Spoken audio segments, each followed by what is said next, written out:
সুপ্রিয় শ্রোতা বন্ধুরা, আমার আজকের নিবেদন সুচন্দ্রা ঘোষালের একটি অসাধারণ সুন্দর গল্প অশরীরীর ঘুঙুর। শুনতে থাকুন। ঝুমঝুম ঝুমঝুম ঘুঙুরের শব্দে গাটা কেমন ছমছমিয়ে ঘুম ভেঙে গেল উত্তমের। ধর্মরিয়ে বিছানা থেকে উঠে লাইট অন করলো। পর্দা সরিয়ে জানলার বাইরে ঘুটঘুটে অন্ধকার বাগানটা টর্চ দিয়ে ভালো করে দেখে নিজের মনে বিড়বিড়ায়, দূর, সব মনের ভুল, কাউকে তো দেখতে পেলাম না। তাছাড়া এই রাত দুপুরে ঘুঙুর পরে কে আর বাড়ির মধ্যে ঘুরবে? আজকে পেগটা কি বেশি হয়ে গেছে? উত্তম লাইট অফ করে শুয়ে পড়ে। কিছুক্ষণ এপাশ ওপাশ করার পর একটু ঘুমোবার চেষ্টা করতেই আবার সেই ঝুম ঝুম ঝুম আওয়াজটা ওর খুব কাছে, ঘরের মধ্যে মনে হতে। উত্তম চোখ খুলতেই ও দেখল একটা ঘাগরা পরা ছায়ামূর্তি যেন সরে গেল। ও ভয়ে কে কে করে চিৎকার করতেই স্পষ্ট দেখল ছায়ামূর্তিটা জানলা গলে বেরিয়ে গেল। প্রচণ্ড উৎকণ্ঠায় দরদর করে ঘামতে লাগলো উত্তম। আবার সেই ঝুমঝুম আওয়াজের সাথে তবলার বোল, ধা দিন ধিন না তা ধিন তিন না, সঙ্গে হা হা হা হা করে অট্টহাসি। এক লাফে বিছানা ছেড়ে দরজা খুলে ও বাবা, মায়ের ঘরের দরজা দমদম করে ধাক্কা দিতে লাগলো। কে কে কে কে এত রাতে দরজা ধাক্কা মারছে? অলকা দেবীর ঘুম ভেঙে যায়। খোকার গলার আওয়াজ না এত রাতে?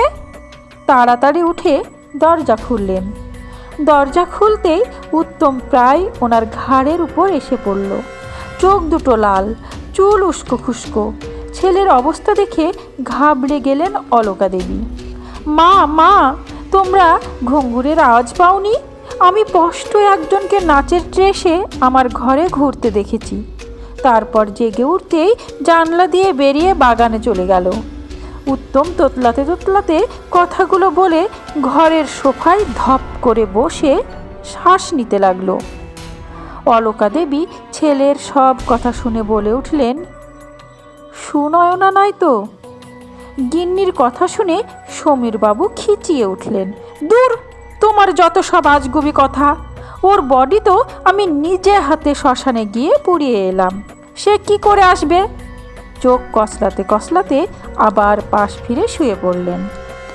অলকা দেবী ছেলের মাথায় হাত বুলিয়ে সান্ত্বনা দিয়ে বললেন, সুনয়নাকে ভুলতে পারিসনি না রে খোকা?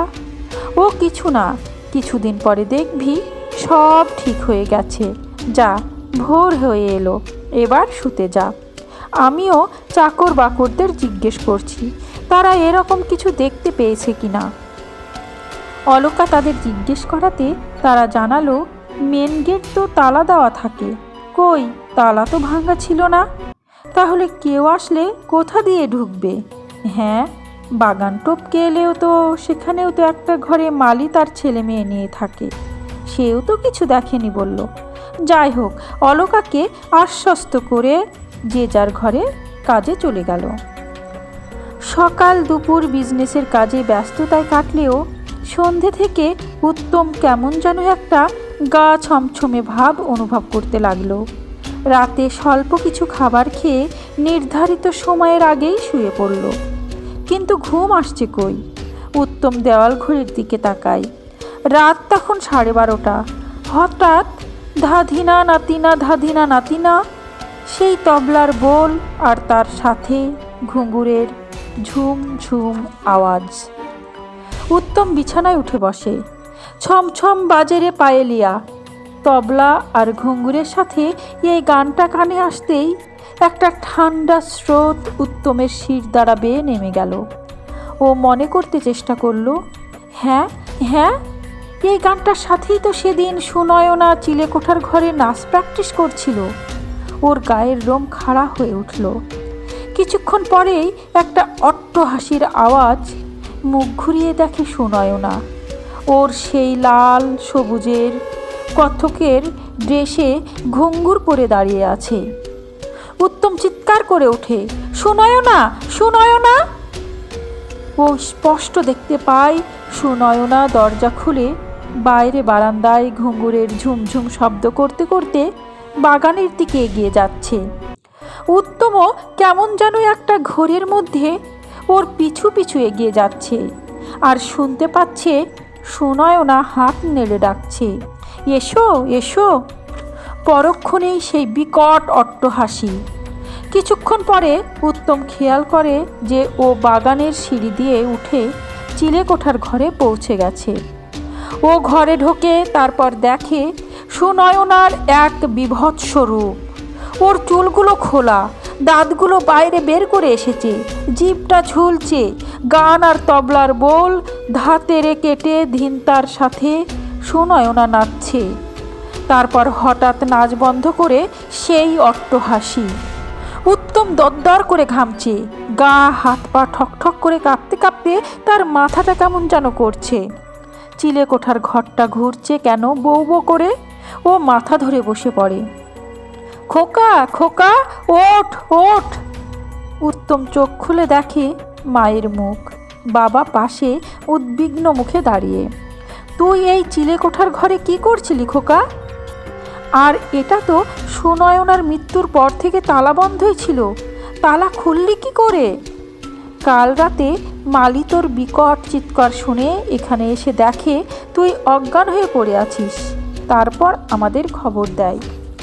মা, মা, কাল রাতে আমি সুনয়নাকে নিজে চোখে দেখেছি মা, সেই তো আমায় ডেকে এনেছে এখানে।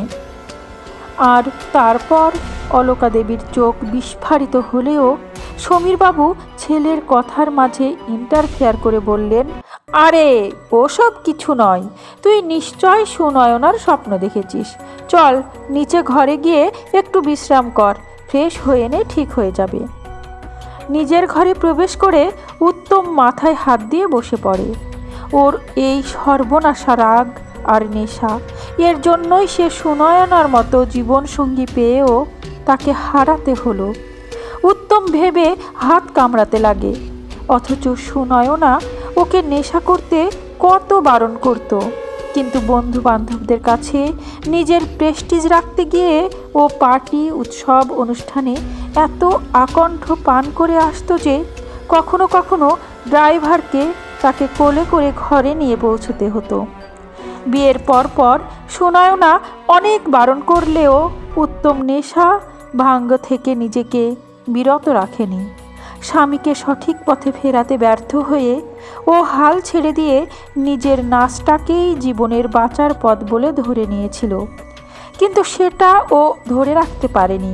ঘরোয়া অনুষ্ঠানে যখন সুনয়নার নাচ দেখে আত্মীয় স্বজন, বন্ধু বান্ধব ভূয়সী প্রশংসা করতে শুরু করলো এবং সেটা বড়লোক বাপের বকে যাওয়া বিগ্রানো, না চাইতে সব কিছু পেয়ে যাওয়া একমাত্র ছেলে উত্তমের চক্ষুশূল হলো। বৌমা, তোমাকে আমরা নাচ করার পারমিশন দিয়েছিলাম ঠিকই, কিন্তু ছেলে যখন চাইছে না তখন তুমি ওটা বন্ধ করে দাও। শাশুড়ি মার কাছ থেকে এই নির্দেশ পেয়ে সুনয়না ঘুঙুর দুটো নিয়ে হাউ হাউ করে কেঁদে ওঠে। উত্তম ঘুঙুর দুটো টান মেরে ফেলে দেয়। সুনয়না ছুটে গিয়ে ঘুঙুর দুটোকে বুকে জড়িয়ে ধরে কাঁদতে কাঁদতে বলে, আমাকে যত পারো অত্যাচার করো, কিন্তু আমার ঘুঙুরকে অপমান করো না প্লিজ। কিন্তু ততদিনে নাচের জগতে সুনয়না বেশ পরিচিতি লাভ করেছে। স্ত্রীর এই জনপ্রিয়তায় উত্তম দিনকে দিন ঈর্ষায় জ্বলতে শুরু করে।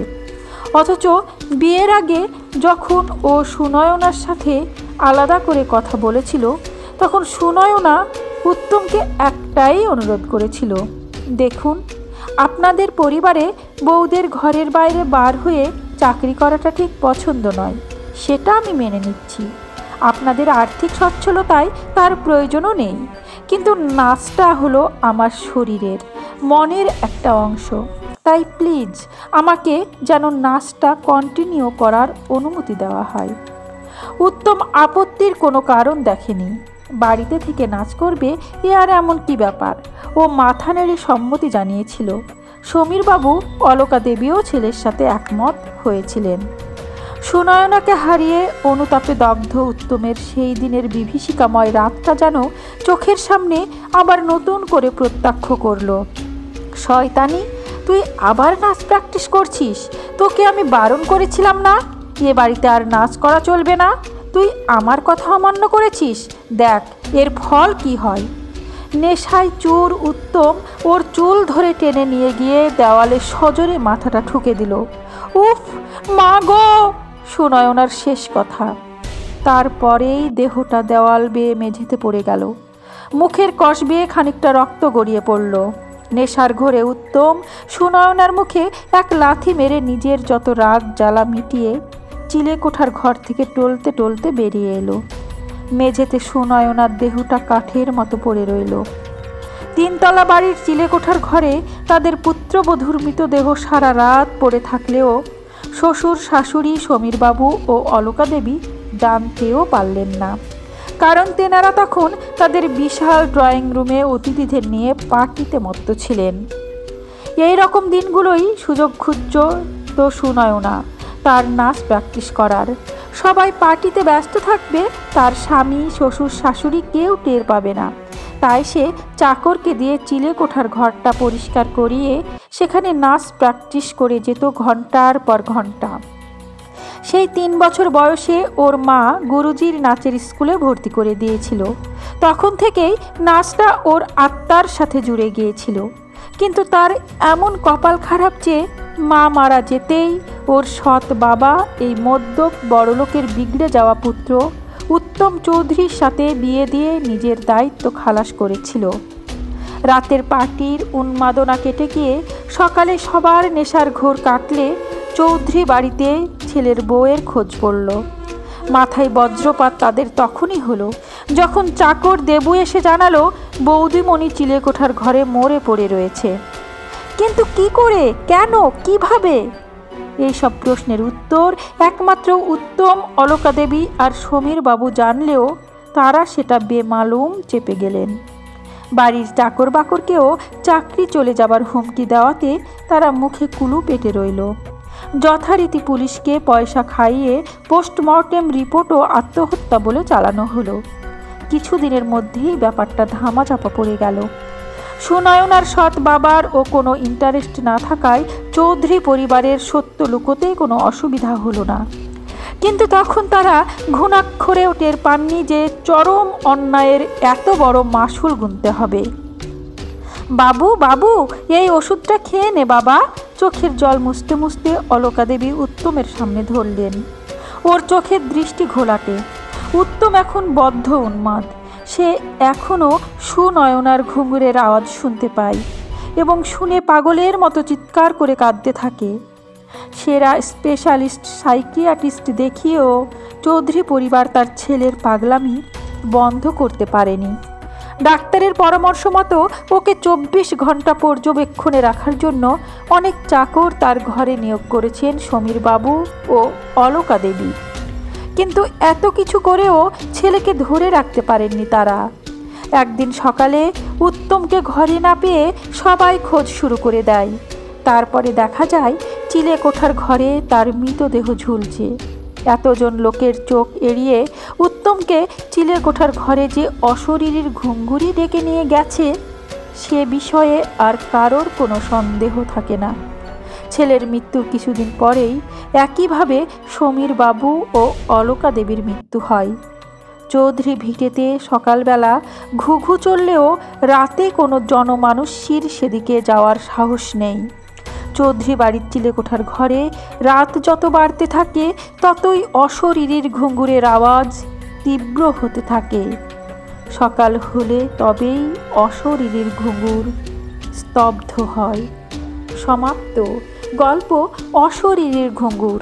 কলমে সুচন্দ্রা ঘোষাল, কণ্ঠে আমি রোজি।